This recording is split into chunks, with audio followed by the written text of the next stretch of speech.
Olá pessoal, bem-vindos a mais uma aula do nosso curso de Python. Então nas aulas anteriores a gente olhou sobre os laços de repetição while, né? E a gente fez um joguinho baseado nesse laço de repetição.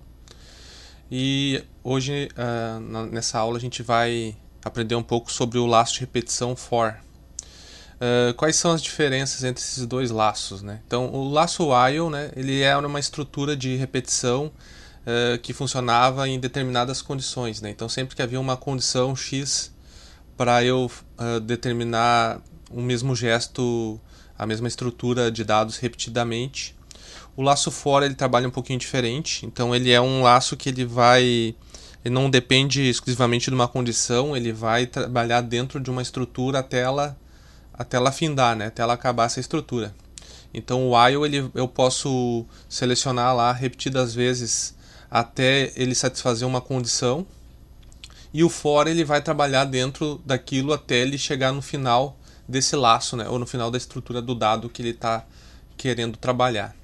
Eu vou mostrar aqui para vocês mais ou menos a estrutura para ficar um pouco mais fácil visualmente, né? Então o for lá ele começa sempre pelo nossa palavra reservada for.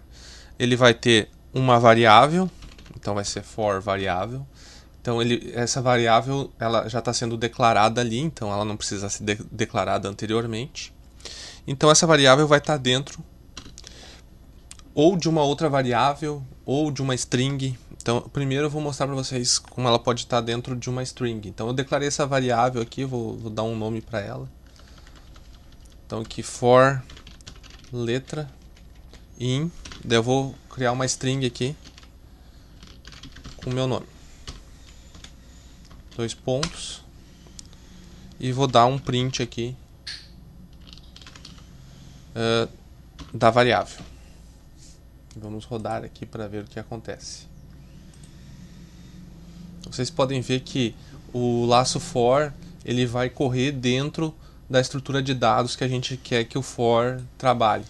Então esse letra aqui, por exemplo, essa variável que eu peguei, ele vai fazer aqui o R, depois ele circula, faz o A, volta, faz o F e vai indo e vai realizando a tarefa, né, que no caso foi o print. Então ele vai printar letra por letra até chegar no final.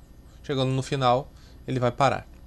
Né? Esse seria um exemplo de um for trabalhando diretamente dentro de uma string. Né? A gente pode também trabalhar com indexadores. Né? Então, por exemplo, a gente quer fazer uma lista de números. Então eu tenho uma lista lá e eu quero numerá-la, por exemplo. Isso aí é até muito útil em relatórios, por exemplo.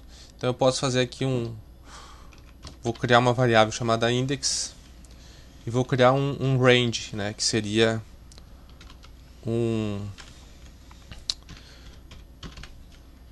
uma volta numérica que ele vai dar. Então eu vou fazer um range 10 aqui e vou mandar ele printar esse index.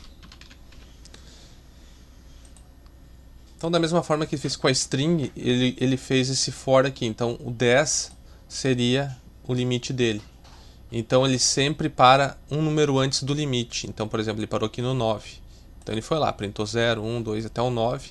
Se eu quisesse que ele printasse até o 10, era só colocar o 11 aqui e ele já ia executar. Então essa é uma das utilidades do for. Eu posso também fazer um for else, né? Da mesma forma que a gente tem lá nossas estruturas condicionais, eu posso fazer um for else para ele dar uma verificação, por exemplo, que acabou esse laço. Então posso, por exemplo, aqui no lugar do else, eu peço lá para ele printar aqui, por exemplo, todos os dados foram listados.